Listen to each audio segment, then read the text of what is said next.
Hello, guests and ghouls, and welcome to Quest Friends Hereafter, an improvised fiction podcast using the Under the Neighborhood role-playing system. I am Kyle, he, him, and today I, my four best friends, and some dice are going to tell you a story about how the DashCon ball pit could have been much, much worse. But before we get started with our adventures today, everyone should introduce themselves and say who they're playing, so people recognize your lovely voices and names. I think we should go in the same order that we typically do, and I'm last in that order. I don't know what the order is. I also don't know, except for my part. I know Ari usually goes first, but she made herself not go first last time out of spite for some reason. No, it's because I wanted to do a joke. I think it was once again the dog Dimado, but I forget. the fucking... There she goes! Doug Dimado. Anyways, I am Ari. My pronouns are she, her, and I play Aurelio Enrique Hueso Kanaka, otherwise known as Quique, the opportunist who adapts, and his pronouns are he, him. I'm Emily. My pronouns are they, the... And I play Irene Hawthorne, the Necromon trainer who overextends, whose pronouns are she, her. Hi, my name is Tom. My pronouns are he, him. I am playing Hilda Mishkevich, the guardian who pulls pranks, and her pronouns are she, her. I'm Hallie, pronouns she, her, and I play Sparky Malarkey, the intuition who investigates, also she, her.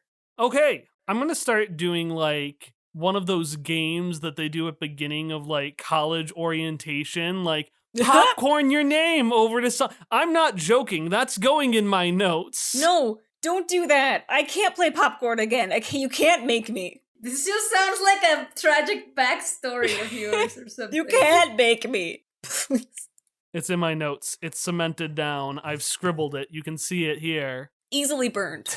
Just put it outside and the Arizona sun will do it. Hallie, do you want me to put it down the garbage disposal for you when Kyle's asleep? I would like you to do that, please. That would make me very happy. As with usual, we are going to start the session by going over slice of life complications. In today's session, you all could introduce a complication for anyone. So, the floor is yours again to present your hell for each other, or maybe yourself, or maybe all of you. Not none of you. That's not allowed. It has to be bad for someone. I have a complication for Sparky.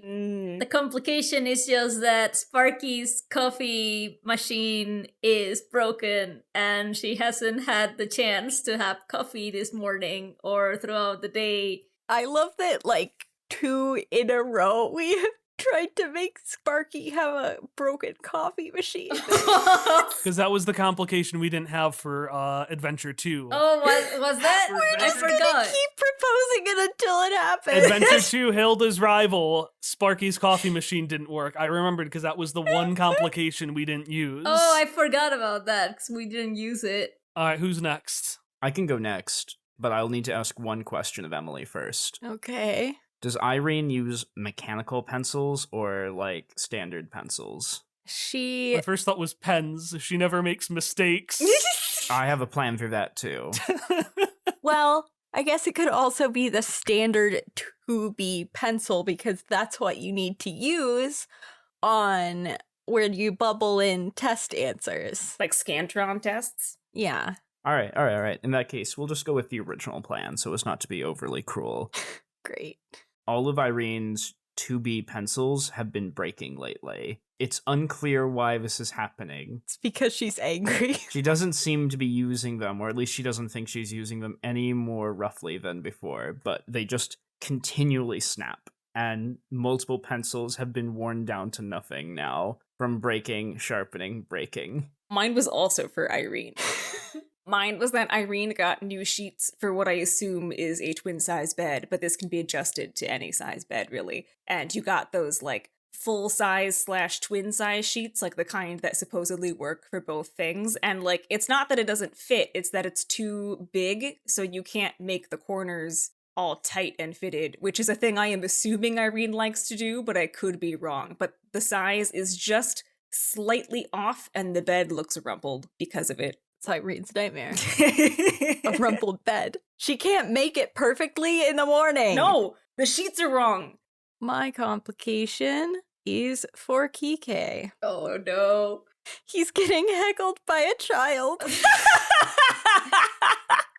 Just any child. My instinct was Walnut, but I realized that I shouldn't assume that Walnut would heckle an old man. Ash Ketchum would heckle an old man in a heartbeat. I'm pretty sure he has. I'm sure we can find. I'm sure we could YouTube Ash Ketchum heckling an old man and find some clip. Okay, so we've got Sparky's coffee machine is broken. She is very decaffeinated. Irene just got new bed sheets, but they don't quite fit. Alternatively, Irene's 2B pencils have all been breaking for some mysterious reason. And then finally, Quique is being heckled by a child. What child? I don't know. I haven't made a child who would heckle Quique, so I would check my notes and create a child from that. Like a little skater boy. Okay, so which do we want? I mean, I would like to see what you come up with upon the mystery of the broken pencils, Kyle, so that I would vote for that. I like broken pencils myself. I am very fond of this small child, but I'm good with whatever. I'm interested in broken pencils. Okay, let's go. All of Irene's 2B pencils have been breaking. I also like the meme of the coffee thing not being picked and just being repeatedly suggested. God, every time. I'm just thinking of a sad coffee pot. I'm the coffee pot. No one ever picks me. Here's my sad tap dance. I'm Mr. Coffee The next Pot. time is No one ever picks me. Sparky's coffee pot has started tap dancing instead of making coffee. I was gonna say my coffee pot gained Like, sentience. she can't drink coffee because it keeps tapping, and so she can't grab it in time because it just taps. The coffee pot got really obsessed with the musical Chicago. I shouldn't have played anything on the TV in front of the coffee pot. It got ideas. Okay, so it has been about a month since your last adventure. Just a quick recap of what happened there. Sparky was visited by her old friend from her high school mystery-solving crew, Pickle, her good friend Elliot. He tried to offer her a job. She said, fuck you. Sparky and Hilda then went to a signing with the aggressive bandit, who is Lucas Bang. He is someone from the Valley who won the Intermortal Necromon Championship when he was 17 years old, and he and Sparky dated when they were 17 years old. And might again. But unfortunately, there might be other things in play. He seems to be in the pocket of Scuba Core, which makes sense, they hire him, but also Maybelline, the number 2 of Scuba Core, and maybe the winner of his heart. Anyway, Scuba Core tried to pull some shit and failed. The only notable thing is that Sparky was given a business card that may or may not do something malicious. Who knows? Also, Scuba Core does in fact own all of her Necromon, but They're blank Necromon cards, it doesn't matter. so it's been a month since then. In the timeline of things, not a whole lot has changed. More and more businesses are adapting and changing to fit the Intermortal Necromon Championship. You've got Scuba Core Space Scraper. Construction for that can be heard at all hours of the day. And students like Hilda and Irene have been diligently training because we are now a month out from that championship actually starting. So things are really revving up on that front. But in all of your lives, has anything notable happened since we last saw our characters? Yes. Oh, I'll continue. Sparky, there were rutabagas in that lunchbox from Maybelline, right? With all the beauty products that she sells or whatever. No, it was just food. It was lunch. Just a lunchbox, whatever. Out of character, she probably just did not want to eat the roasted rutabagas, and so gave them. Yeah, that's fine. Like, who does? Sorry, the roasted rutabaga, and gave them to you instead.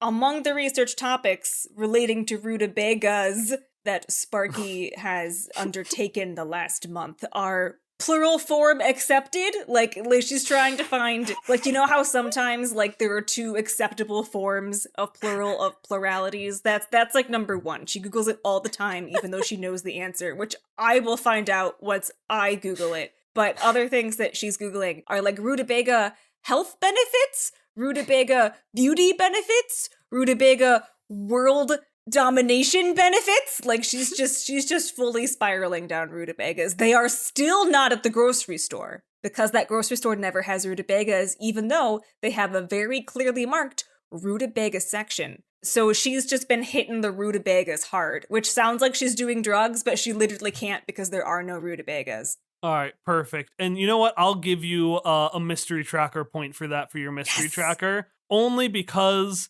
you have done a search so suspicious it might have you on a bite tracker somewhere, like the Bureau of Intermortal Enforcement might be now tracking your internet browsing history based on your rutabaga searches. So if it's enough for them to pay attention, it's enough for me to pay attention. Sparky is now on a no-fly list. Tom, please. In this world, it's a no-die list. So yeah, as part of Sparky's Investigates descriptor, Hallie gets to choose a mystery to solve. And every time she takes steps towards solving that mystery, she gets a point. Once she gets 7 points on this investigation tracker, Sparky will uncover a major revelation about the plot. And right now, Sparky is at 3 out of those 7 points. Excellent. But you're not doing that investigation today, at least not on your home computer. I mean, I guess it is a laptop, so I guess you could be doing it. But It's my MacBook Pro. you and everyone else are at the Bring Your Job to School fair. Yes.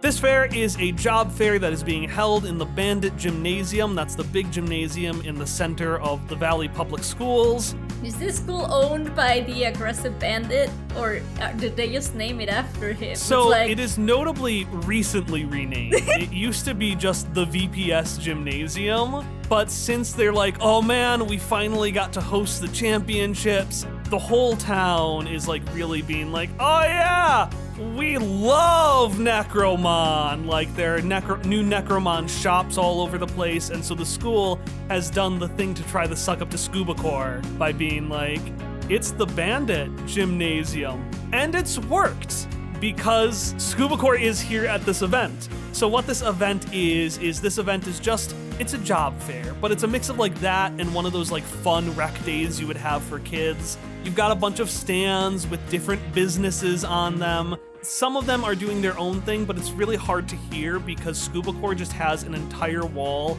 taken up by them. There's a big like Scuba Core banner and these speakers that are as tall as the gymnasium itself, blasting just pumping out music. And a bunch of smaller owned companies have their stands right in front of those speakers. For example, there's a stand for Out of Time, the grocery store that Sparky frequents. They're like, oh, here's what happens if you're a grocery store manager.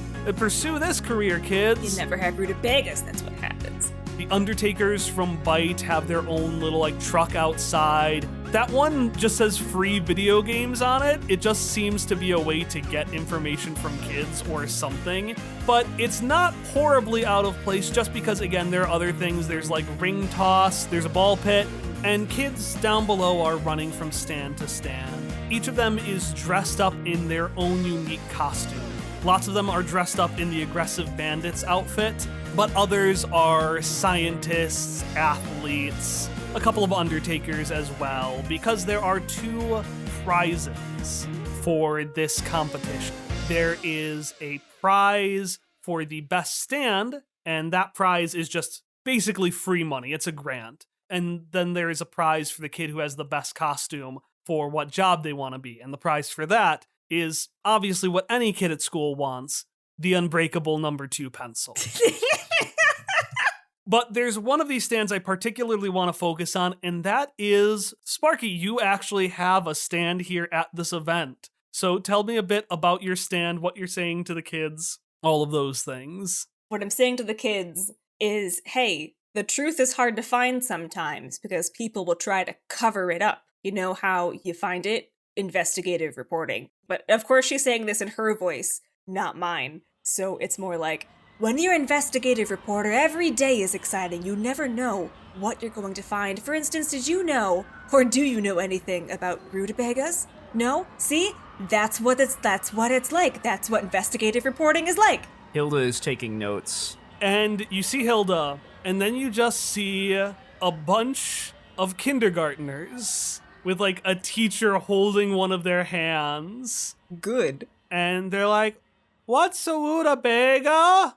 That's a good question, and exactly the kind you should be asking. Is Has that anyone a kind of sucker? It's- Teacher said that if we came here, we will get suckers. That's another thing you have to watch out for. Incentives. Sometimes people who give you incentives don't have your best interests at heart. You need to be able to provide your own incentive. A rutabaga is not a sucker. It is supposedly a vegetable. But can we confirm that? No, we can't, because they're never at the grocery store. Do you see what I'm saying? Do you know that plants don't come from the grocery store? Oh my god. Yeah, and Irene, as the rest of the kids shuffle off, with their teacher just being like, "Come on, we'll go back. We'll go back to Mr. Elmo. He has all the candy. Like, he's fun. We'll go back to him." Irene walks up, and Irene, what are you wearing? Irene is wearing a fairly formal dark green dress with a high collar and puffy sleeves and some Mary Jane flats. She is dressed as herself. Rutabaga are a root vegetable. You can grow them from seeds if you want.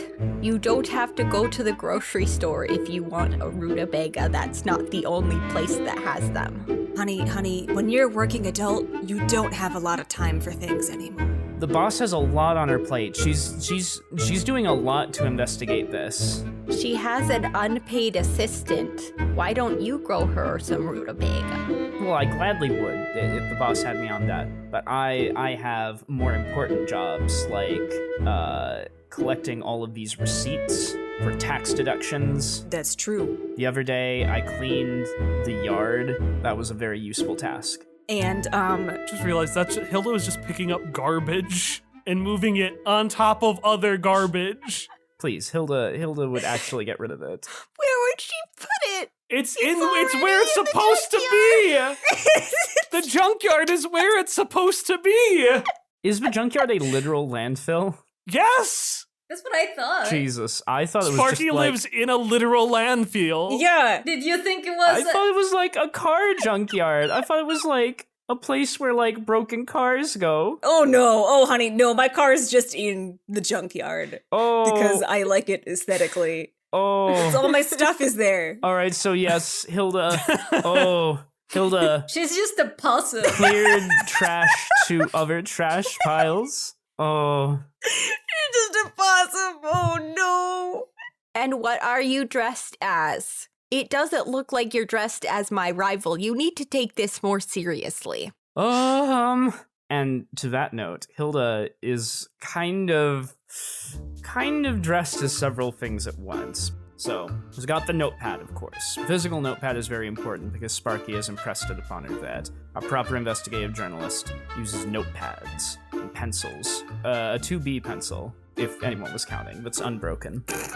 She has got what's supposed to be like that little news fedora with the little feather in it. However, it's also a park ranger hat. So it's like wide brimmed and like one of the things is folded up. It still has the feather in it, so it now looks more like a swashbuckler's hat. But to Hilda's brain, this is a fusion of a park ranger hat and an investigative reporter hat. Hilda is also wearing a dramatic cape with the official Necromon League emblem on it. She is wearing hiking boots and like bits of ranger khakis, but then is also wearing like this formal like shirt, vest, and tie, like an event planner at a fancy thing. It is chaotic, to say the least. Booker is also here, just like chilling on Hilda's shoulder, I would assume. Rakub did not get dressed up, but Rakub might Booker. have made... It's too early for the shit. Booker is not dressed up, He's dressed like a book. but he may have made himself a tiny hat. Oh. I was thinking that he's got the little sailboat origami. I was Yes, thinking yes, the same thing. Oh! It's That's that. what I was It's that. thinking. But he's got 2 of them, one on each little eye stalk. Oh! Like if it could be made from like his own pages somehow. Either that or just bits of the books that he's torn up from. Hilda's homework. That he's eaten. Yeah. He kicks his little origami legs at Irene at her aggressive approach. Jacob. Well, it's really a lot of things.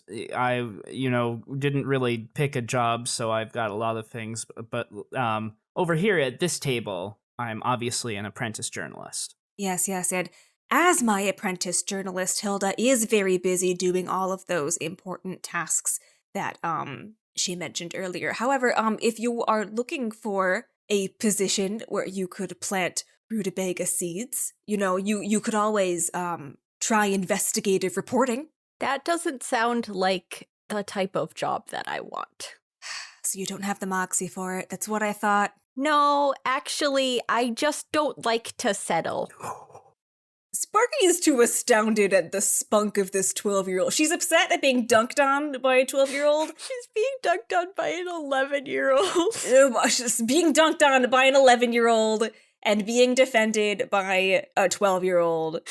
So she's kind of sputtering a little bit, and I can write down somewhere where you can get seedlings. You don't even have to start it from seed that way.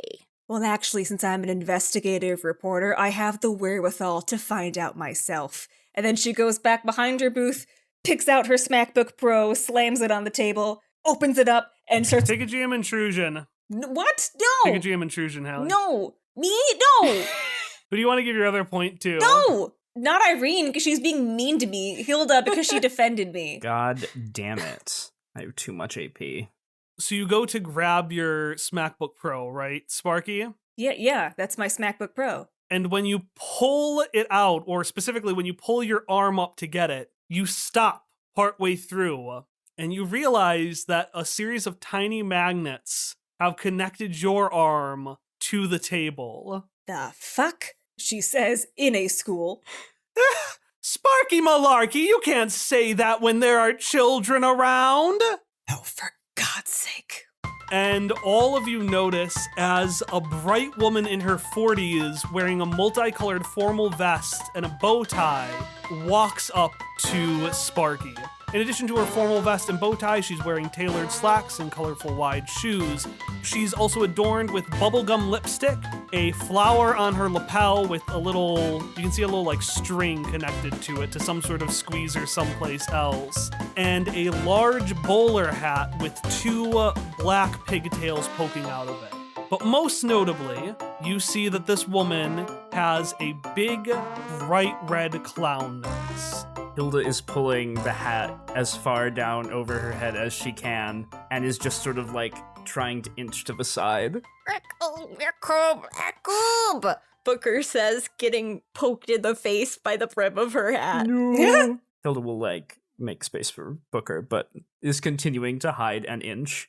Hilda, a new lesson about being a Necromon trainer is you cannot hide from things. You have to take everything head on.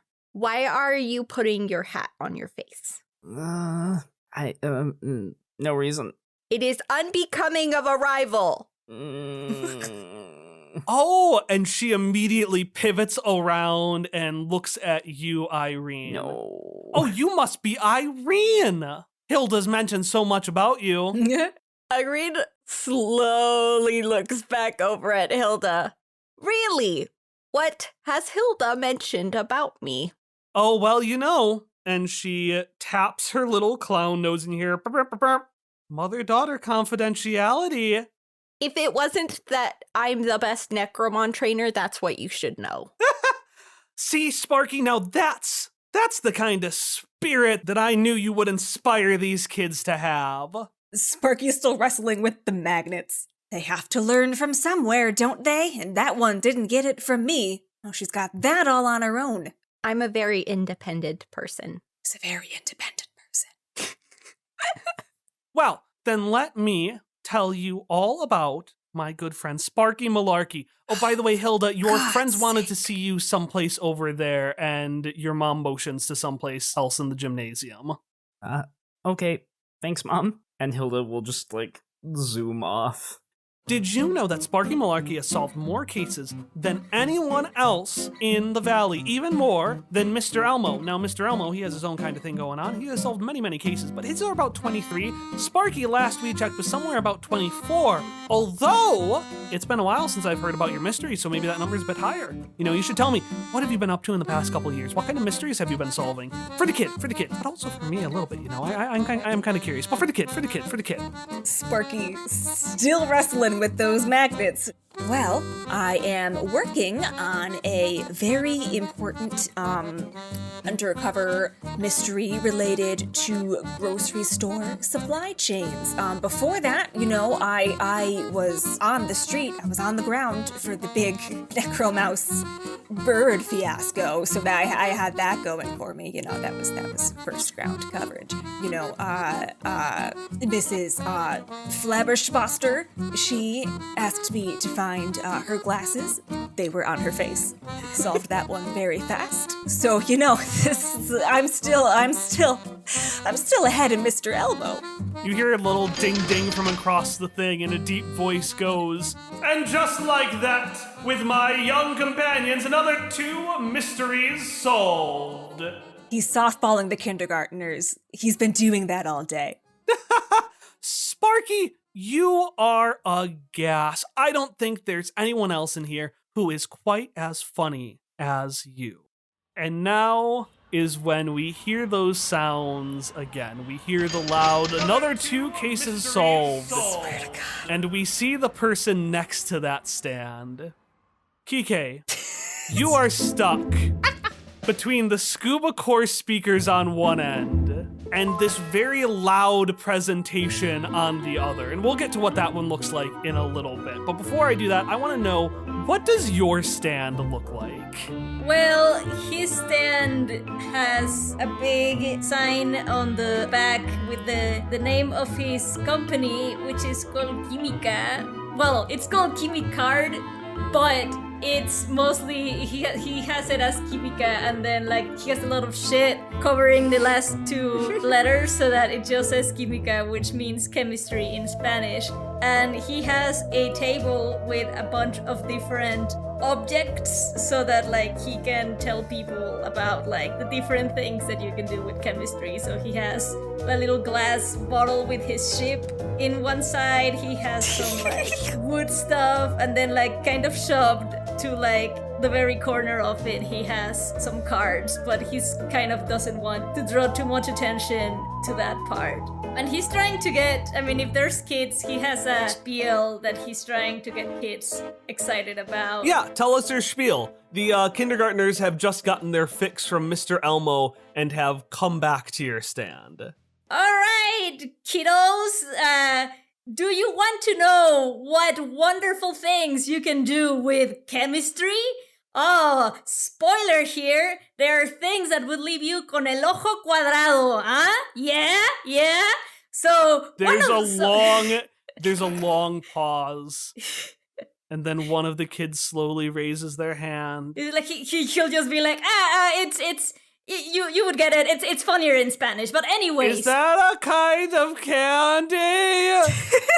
Can you make candy? Well, I want candy. Well, and they in just fact, you can see it like their mouths are covered with this glittery, sugary paste. Keep going though. Well, you can in fact make candy with chemistry. Yes, you want. How are you louder than the speaker? That's kind of impressive. Okay, anyways. And you hear from the stand next to you, because nothing is louder than an excited child. Another mystery solved. And the ding sound effect goes off again. Oh, what the fuck? I'm gonna kill him. That guy over there might have candy. You can go over there. The rest of you that may want to know what you can do with chemistry, they're all gone. Stick around. They're all gone. Well, that's fine too. I had another half of my speech here. There is one person left. there are in fact 3 people left. Ooh. Because there is, as they all leave, you see 3 children. You see this child that's dressed up in every kind of thing imaginable. That's Hilda. On Hilda's left is Walnut, and Day is dressed up in their Necromon dueling outfit. So, you know, the kind of gym outfit with the fake scuba core trench coat, the one that's worn officially for competitions. And then on Hilda's right, you see a small zombie boy. And his outfit is filled with just a million different balls from the ball pit because he is dressed up as a laundry basket. Exquisite. Okay, so Quique, at seeing the 3 kids left, he's first is gonna be like, you know, those other kids did not deserve to learn all of the chemistry secrets that you 3 will learn in the stand. And then he'll look at Hilda and just be like, hey, I know you. And then he's gonna be like, okay, so look at all of these things you can make. You can make glass that is more resistant to breaking than other glass. You can make wood with more nutrients than regular wood in case you have little critters that like to eat wood. Not that I would know anything about that. Yeah. And then he's going to like glance at the cards and be like, yeah, you can also have like cards with more resistance or more colors or whatever. But you also can have pens and pencils that do not break, which is usually a complication. And you know what? All of those things are things that I and you can make if you are interested on joining the company Chemicard. Obviously, you have to pass your chemistry classes, organic chemistry, all of those things. But it's a really fun journey and a really fun reward. If you have any questions, there's technically no limit, but there is a limit. Did you say cards like Necromon cards? Well, maybe if we combine those with, we could make equip items or something like that. And Day runs up and just starts looking at some of the cards there. And while Day mutters to himself, Freddy goes, so chemistry is one of the applications for that. The creation of more and enhanced kinds of dish soap and detergent. I like to wash. Oh, well, you actually have to wash a lot in chemistry. You have to keep a clean workspace, but it's true. I actually, in my early days in this company, designed a shampoo that cleans hair more efficiently than regular shampoo. I wasn't sadly able to test it myself for reasons. Oh wait, you're Chemicard! Freddy, Hilda, this is Chemicard. They're the ones that were bought out by Scuba Corp. They make all the Necromon cards. When Walnut was like, oh, cards! Kika's expression from like a really excited smile, it's going to like slowly go down to like, you know, like cartoonishly, like it just goes like down to a frown, like. And Freddy just, so you wouldn't really know about making dish soap, then I retract my question. See, the card thing, as your friend mentioned here, it's a new addition to the company. It's true. I guess we do that a lot nowadays, a whole lot, but we also do other things like dish soap and this bottle and wood. That's why I have all of these things on the table. Wait, are those equip cards? I have heard that there's a new thing called equip cards that make Necromon stronger. Does this look like an equip card? At least that's what I heard from a friend of a friend of a friend of someone's uncle who works at Chemicard. Oh my god, I need to talk to that. I need to talk with that kid again. Soon enough about we talk about. No. Somewhere far off, a smile curls up the edge of Ariel's lips. Hilda does have a question, though. She'll step up close and say, is it a card question, kid? his voice is going to drop an octave when he asks. How did you know you wanted to be a chemist, Mr. Quique? He's going to like do that, like the only thing I can think of is the little gas pop up from Amphibia dolls, like like he's really excited. And Quique is just going to describe his whole journey through like, his academic endeavors and all of his. Give us a taste. Just give us a monologue, and what I'll do is I'll fade in and out from bit to bit as we just are and then in 1937 I yes, well, it all started back in the days when it was called alchemy, you see. And back then, people were There was a taboo among alchemists that you could not reanimate a human body for what equals the cost of a human soul. Anyways, keep going. Yes, where everybody thought maybe you can turn this thing into gold. Of course, that was just, that was puras patrañas. That wasn't anything that you could actually do. But then I was like, but what things can I do? I did that when I was alive, or was I already?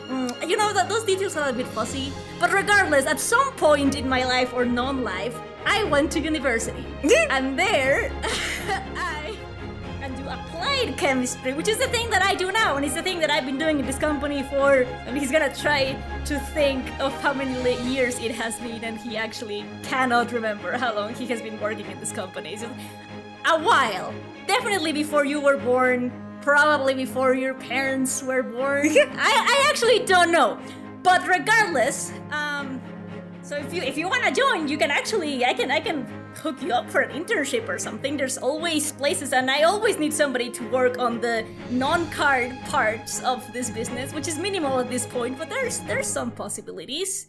Yeah, I mean, I don't start chemistry for a few grades, but I'd like to learn. There aren't really any investigative journalism classes either, so that's kind of why I started hanging around with the boss. But yeah, I would be happy to be an apprenticed alchemist, chemist-ist person. Just remember, the first rule is that you cannot make gold. That is puras patrañas, alright? No matter what other alchemists tell you. You also can't bring people back from life. That's a rule that everybody knows about alchemy. But yeah, if you want, I can give you a head start on chemistry. I'm always really excited about that. Hilda has written down in the notepad, first rule, cannot turn things into gold. Second rule, cannot bring back dead. Yeah, I'll ask my moms. I don't think I ever got a chance to thank you for helping us out when we fell into that cave a while back. So, thank you. Quique is actually, taken aback by this a little bit. At that point, he was mostly doing it selfishly and didn't really, it wasn't I'm gonna save these people. I don't know that Hilda ever found out that Quique actually tied her to the tree. She did not. But he'll after being a bit surprised, he'll just be like, you don't have anything to thank me for. So I guess I'll accept them, but there's really no need. Thank you for your interest in chemistry. That does mean a lot, kid. And I do hope to see you around.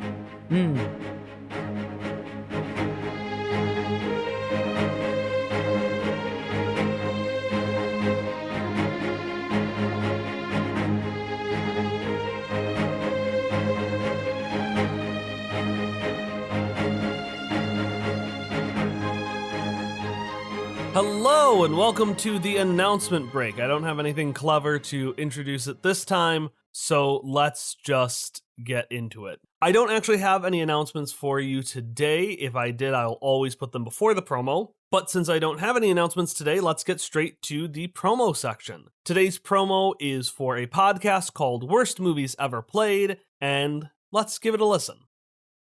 These movies are hot. My name is T2756. Would you like to have sex with me now for money? You know what? Honestly, cool. These movies are bloody. I was feeling a lot braver before I knew there was going to be murder and then threats of murder. Oh yeah, I mean, you didn't think you could go to Texas Instruments without murdering someone, did you? These movies are audio only. Worst Movies Ever Played is back with 3 new VHS movies for your ears. Anything can happen in this actual play RPG podcast, and we mean anything. What did you build that went so poorly a while back? Oh, I tried to build a girlfriend.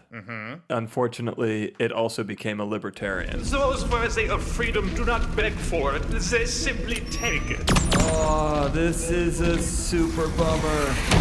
Subscribe to Worst Movies Ever Played, wherever you get your podcasts. If that show sounds interesting to you, you can check out Worst Movies Ever Played at worstmovieseverplayed.com. Okay, that's all I've got for you today. Our next episode, Mr. Elmo's Mysterious Game Part 2, will release at its originally scheduled date, so next Monday, June 27th. But if you'd like additional stories, podcasts, or behind-the-scenes videos, you can find them at patreon.com/questfriends. I'll see you there.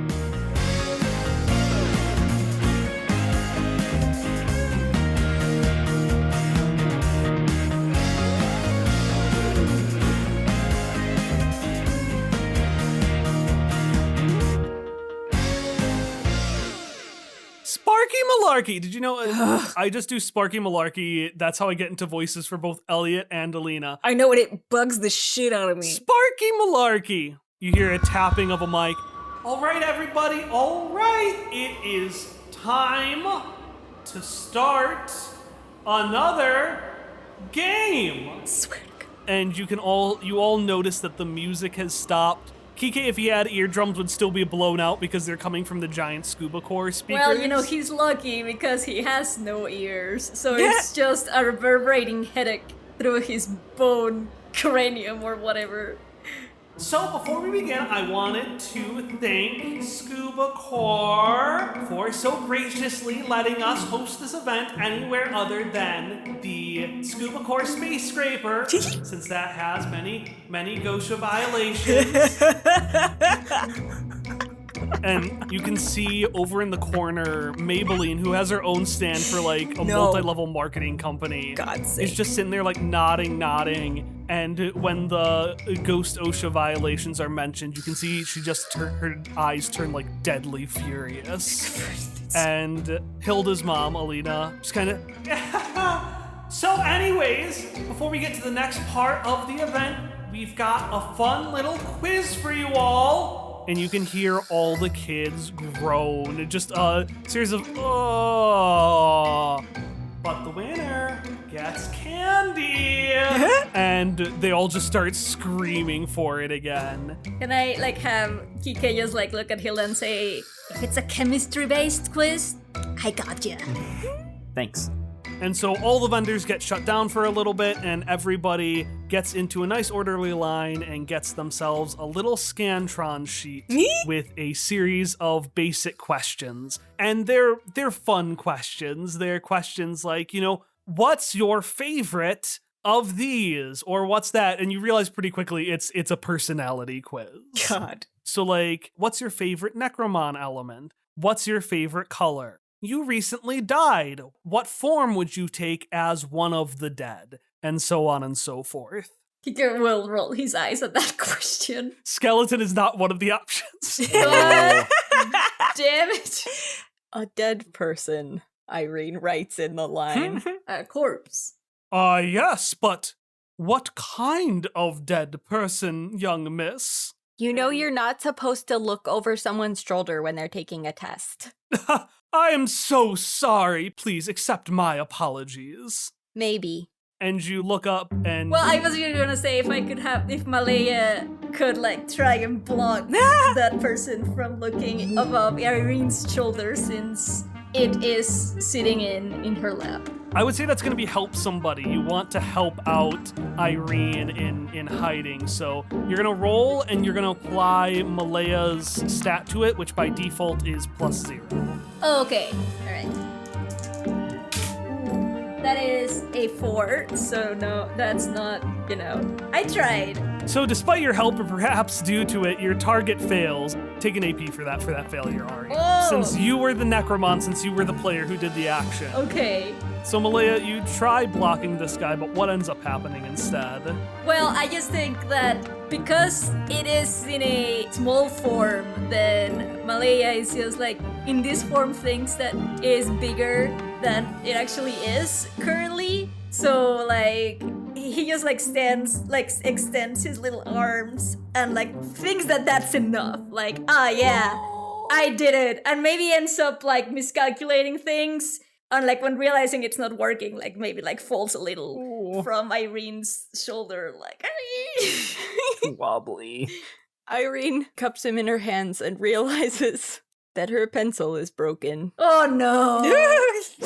Meanwhile, everyone else, so how is everyone else's quizzes going? What kind of answers are you giving? Hilda is getting very extreme answers. I know these are mostly framed as multiple choice, but do you know the type of Scantrons where it's like, do you strongly agree, slightly agree, neutral, slightly disagree, disagree, strongly disagree, only strongly disagree, and strongly agree answers from Hilda, or neutral answers? Only the three extremes. Hilda's answers are wildly all over the place currently. And she is also deeply overanalyzing all of the text in the questions. So, like, if they're asking whether or not I agree with the statement that this is important to me, does that mean that it's more important than other things? Or if they say, I can't enjoy a meal unless this, do I say that I sort of agree with it if I don't like it,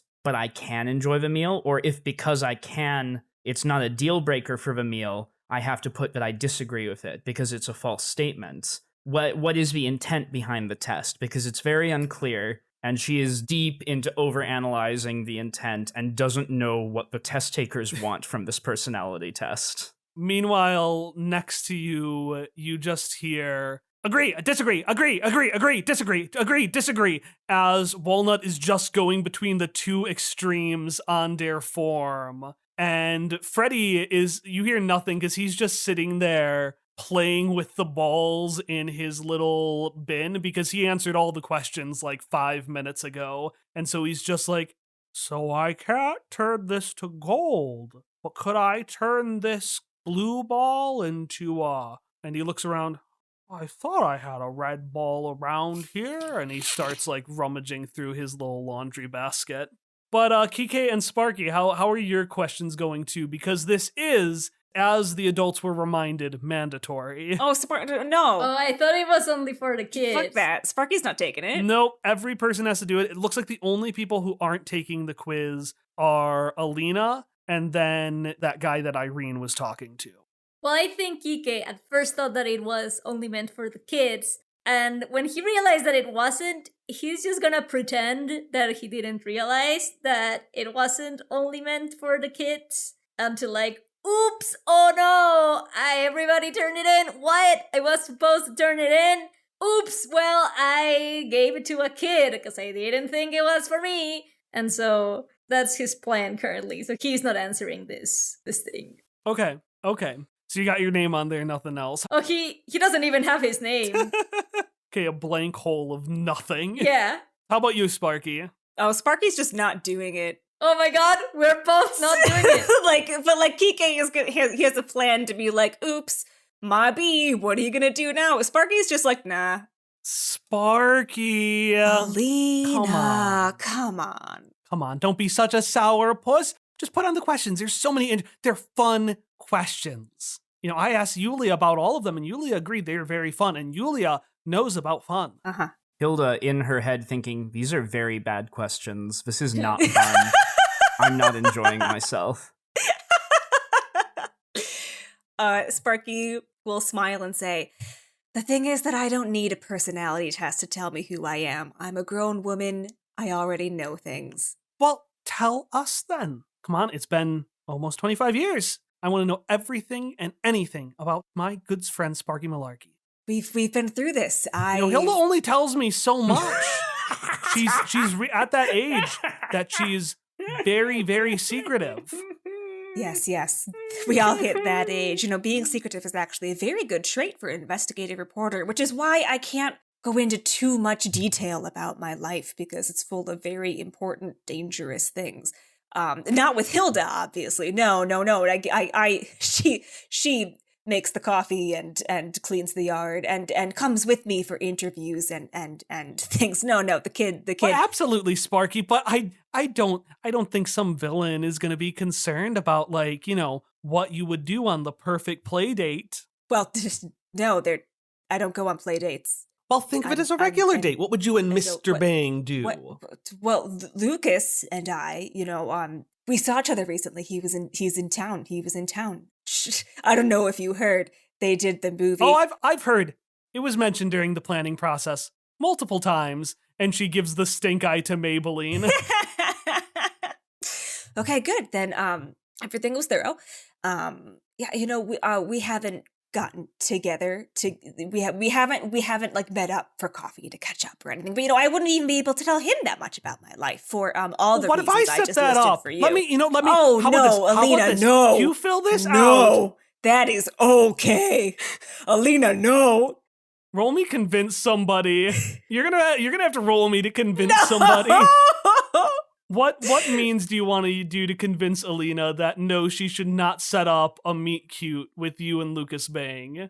Because I, don't need one. I have so many meet cutes to plan around that it would just be a hassle if somebody planned one for me. I have to do this myself because of the thousands of other meet cutes. So you're gonna roll me convince somebody with slick, which is what you do when you're trying to disguise, mislead, or lie when trying to convince somebody. Thanks to my wild card, I have a +1 in slick today.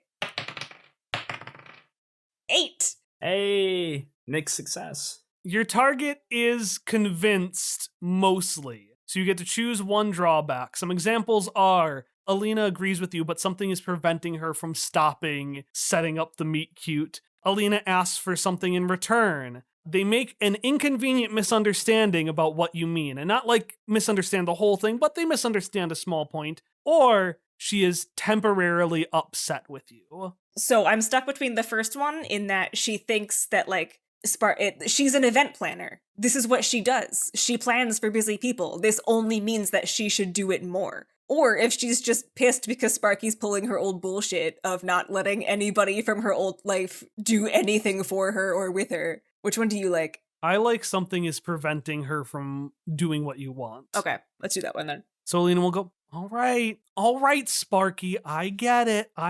You want to play hard to get. Well, I am hard to get. It's not really playing. I'm just saying, he already asked me about it, so... Lucas Bang asked you about organizing a meeting with me? She winks and taps her nose. If you want to know more, you'll have to finish the sheet. Sparky bites her lip so hard it starts bleeding and pulls the godforsaken little Scantron sheet towards her and starts filling it in completely randomly. She is not actually taking it. She's just ... All right, so you all fill out. I can't believe you got so much character work out of a goddamn Scantron. I can't believe I got played so fucking hard. I am furious. Ooh, you played yourself, Hallie. That's what we call it in the GMing business. All right, so you all fill out your Scantrons. Not me. But not Quique. Oh, not Quique. And you all continue with your thing. Quique, you continue presentations. The kids continue going around and seeing things. Is there anything notable that you do during this event? I have a critical question. Yeah. Would Hilda have been close enough to know anything about this potential Lucas Bang meetup, or was this, fully separate from her? Do you want Hilda to have been close enough to you, Sparky? Yeah, let's do it. Okay, then yeah. How long are Booker's little eyes, or can they extend? Because it would be kind of fun if Booker just a little eye, just extended one eye poking out. Yeah, spying on that, and then I feel like we should set a limit to it, but I want it to be a really funky limit, 35 feet or something like that. Just to be as weird and cursed as possible. Yeah, I don't want it to break things later on mechanically. I just thought it would be a kind of fun. We'll say if Tom ever wants to use it outside of context, that might be use of an AP, but just as a flavor thing, absolutely. Let's go for it. For sure. Everybody, ruin my life. Go for it. I want that. Also, Booker can read lips now, I guess. Since it's just an eye that extended. He is a book. He can read anything. And somehow communicate that back to Hilda. Yeah, somehow. He's a book. He can spell anything. Rackoob. I'm going to say that Booker does a really impressive bit of charades. Yes. Using little origami figures of Alina, Sparky, and the aggressive bandit to communicate this to Hilda. When he's showing with the origami and stuff, whenever he's trying to show that someone's talking, he gestures with his first two little legs and then like goes back and forth and says, Rekoob, Rekoob, and does like a higher one for Alina and a slightly lower one for Sparky. I love it. And then Lucas Bang is like, Rekoob. I love it so much. That's so cute. It's masterful. Hilda does nothing with this knowledge for now, but her eyes narrow. Irene also overheard, but did not care. This was completely irrelevant to her. She's completely aghast at her pencil. Yeah, you've pulled out so many pencils. At this point, your sheet looks more like a Rorschach test because it just snap and some of the graphite spills across it. And snap, spill, snap, spill. It is a amorphous blob at this point. All right, the event continues. You go on with your day, but there's one thing everyone's waiting for. And you hear a tap on the mic again, and Alina goes, all right, everyone, thank you so much for coming to Bring Your Job to School Day. Now, it's the moment you've all been waiting for. It's time for us to announce the winners of the costume Take a GM intrusion, everyone. Oh, God. No! So then, does this mean that you don't share a point with other people? If more than one person gets a it. GM intrusion, I'm not having you share a point. That is how it goes. How long has it been since we've had a group intrusion? It's been a long time. The excited little screams from the kids, especially the kindergartners, turn into a little more nervous little screams as we hear this like bubbling, like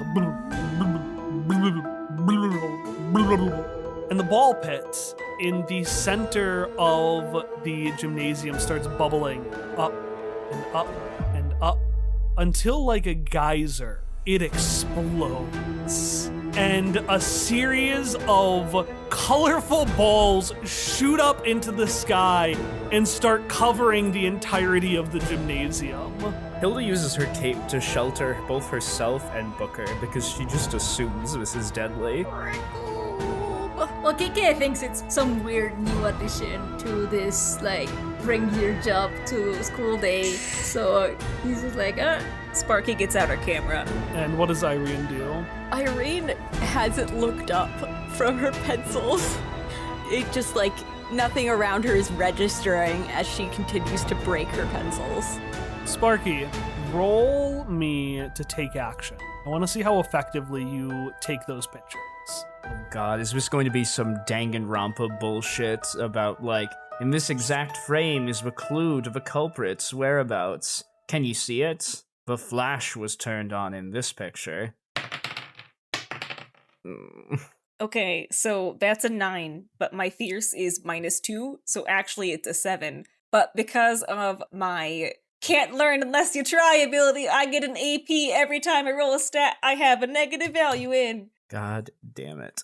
So it's a mixed success. So you react slightly too late. Damn it. So you're taking pictures, and as you're taking the picture, you notice a figure that is mysteriously not responding to the action.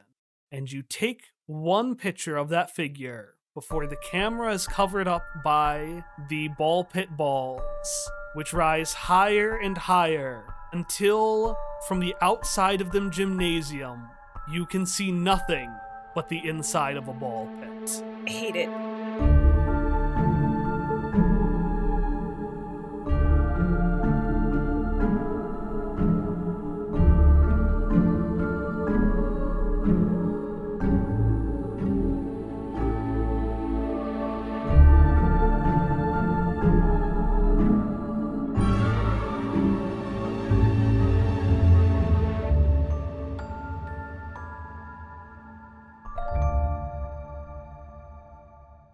We're going to start by all introducing yourselves, since the idea is that anyone can join in at the start of any adventure, any episode. So it'll be typical. For example, I'm Emily, they, she, and I play Irene Hawthorne, the Necromon trainer who ever extends. That's not true. This is a lie. You're impersonating Emily Strawn. Yeah, what the fuck? That's called identity theft, and it's not a joke. Fun fact, An idea I considered having here was Quique gets his identity stolen. Now, Freddy is an enigma. I pointed out to Hallie the other day that Freddy is a lot like, when I think of Freddy, and would Freddy do this, I think, would David from Catching Up David do this? And if so, then yes. Would David heckle an old man? He would not heckle an old man. I don't feel so. Would he heckle himself? Because David truly is an old man. Yeah, no. That's a good point. That's a good point. Heckles himself all the time. Have you guys ever heard the Bible story of Elijah getting heckled by some children and summoning bears from God to harass? What? There's an actual chunk of the Bible where the prophet Elijah is going on this walk, and these like unspecified young people just start yelling at him, "Get out of here, Baldy," or something like that. And so he prays to the Lord, and 3 she-bears are sent down to like devour the kids. Holy shit! I mean, that's the god I want to worship. What an Emperor Valentinian move this is. I will find it. Female bears! It is just like Valentinian! I'm so sorry, it's still Kyle. female bears! Yes. And then he also killed 42 children? 42 of the lads! Even though only the 2 were mocking him? Anyway, sorry, go ahead, Kyle. You can continue now.